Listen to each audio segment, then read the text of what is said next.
lot of positive feedback. I posted on my Instagram and Facebook and Twitter that we were going to do another pod on Friday the 12th, and I would post when it's going to air. There'd be some rollouts though, and I got a lot of positive. A few thousand people said, "I can't wait.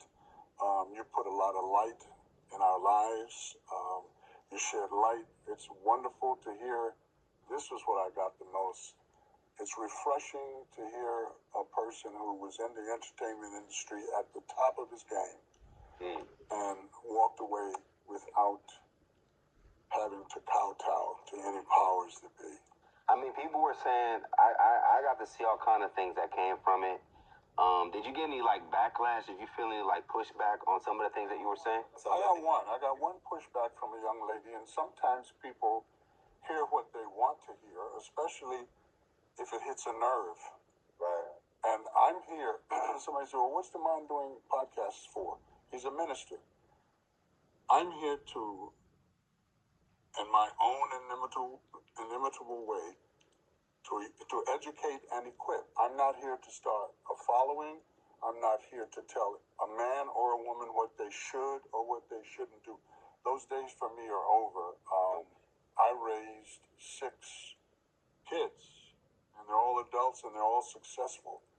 And I have 4 daughters, and so I would never presume to tell a woman what she can do. What I did say, and she was very gracious in her pushback, she said no harm, but I don't think you need to tell women what they need in their lives. You're doing more harm than good, and I'm glad that your generation has almost died out. Wow.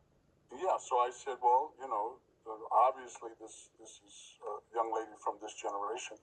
I never told a woman what they should do or what they needed. I said, I tire of hearing women say, I don't need a man. Now, you have a lot of women that come from single-family homes that the mother told her, you don't really need a man. You get a good education, a college degree, and you can get your own house, your own car, and you don't have to rely on a man. And that's very true. But the ulterior motive behind that was the disparity of the genders. They want to break up the genders. They want to do away with this modern feminist movement wants to do away with the patriarchal hierarchy. And what they don't realize is that the people that are running the world is patriarchal. Those men in the Bilderberg thing that meet periodically in Switzerland, there are no women there unless they're on the arm of a man. Show me one country where women run it successfully. It doesn't exist. So you're being tricked, you're being fooled. So I wouldn't tell a woman, I said, you might not need a man, but your children do. And I have statistics to corroborate that. In the prison institutions, over 60% of the people in those institutions come from single-family homes. Suicide for black men is higher than any other ethnic group.